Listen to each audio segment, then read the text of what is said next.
But Rosa Luxemburg had it better. She understood in her book, The Accumulation of Capital, that everywhere it goes, capital destroys the natural, she called the natural economy. And since we understand capital to be this ineluctably expansive force, Marx points this out. This is what makes capital part of what makes capital the first mode of production in human history that has no internal limit on its expansion, and why the capitalist era is the era of the most rapid destruction of nature.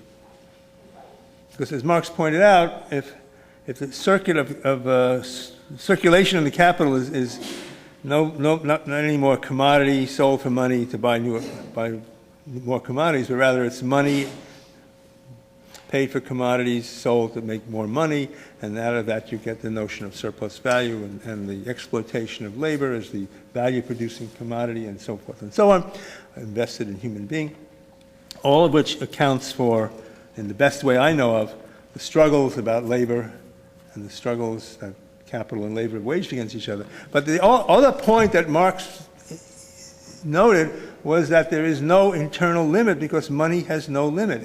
The M term, there's no limit. And define the novelty of our predicament, not because there hasn't been capitalism, but not because what's happened is that the capitalist expansion has now created a notion, a situation where, first of all, the resource base is running out, and second of all, positive feedback loops are being introduced which operate independently of human will. So you're getting all of these weird relations in the ecosphere, all of which underlies what happens to places like Orissa in West Bengal and the like in India, or Alberta, or wherever, or West Virginia, and it's that beast that tears apart the earth in its insane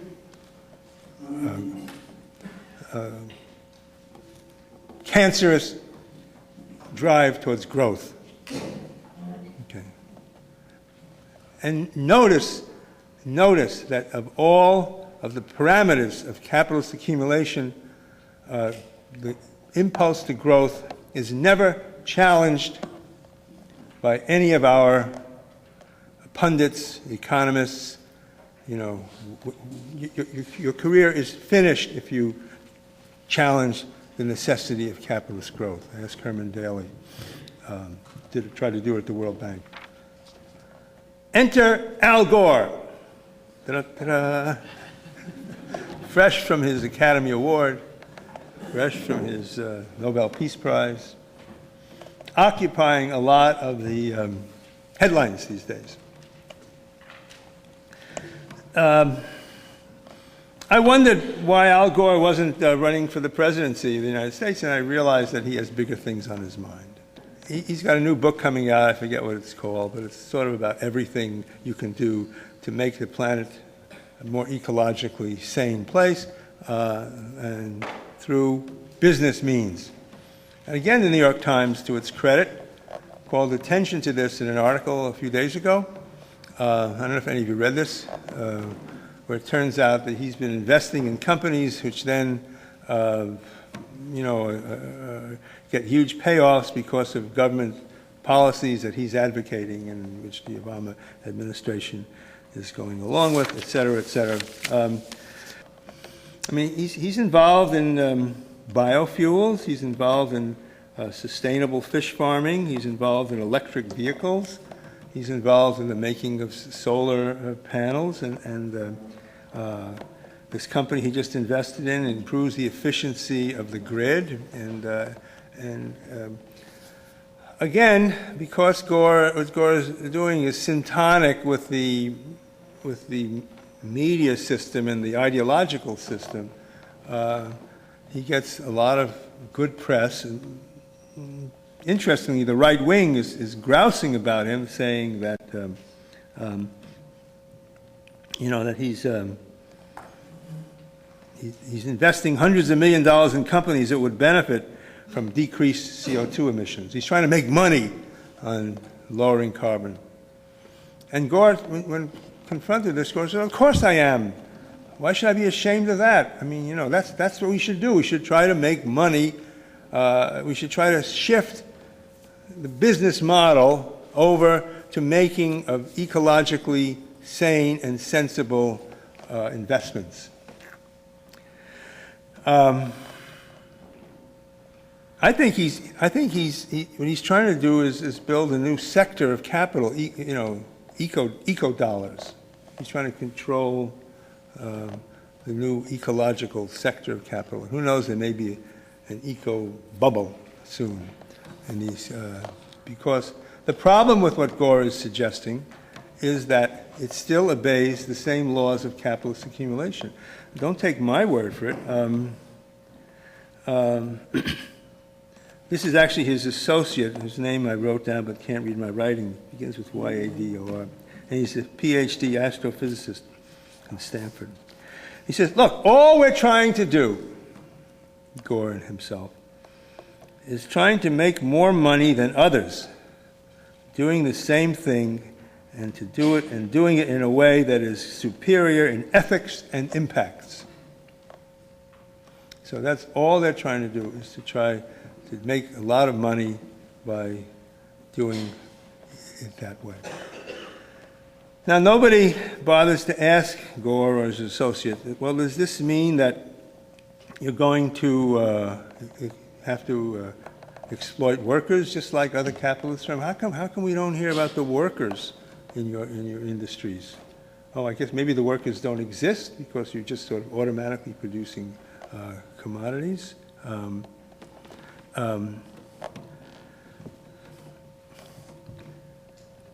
How can you escape the outcomes that afflicted Orissa and Bihar and India when you're on the same wheel towards oblivion, the same wheel of accumulation and growth? How can you talk about reducing carbon when you're a servant of, an apostle of the system of endless expansion and accumulation?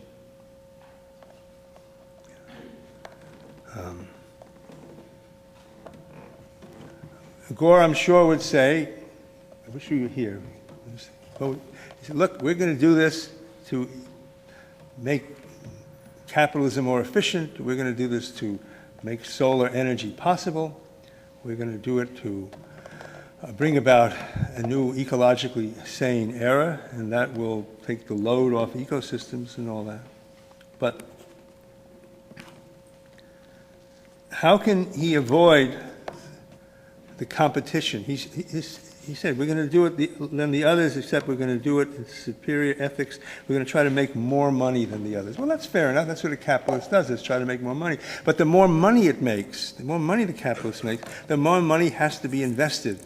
The more money has to seek the most profitable outlet, right?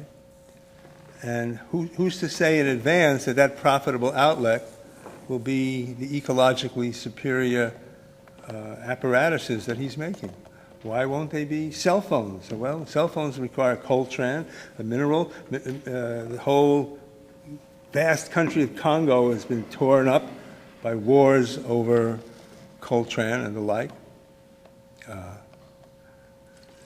He's trying to have it both ways. He's trying to say that we can accumulate without accumulation because we're doing it in a good cause.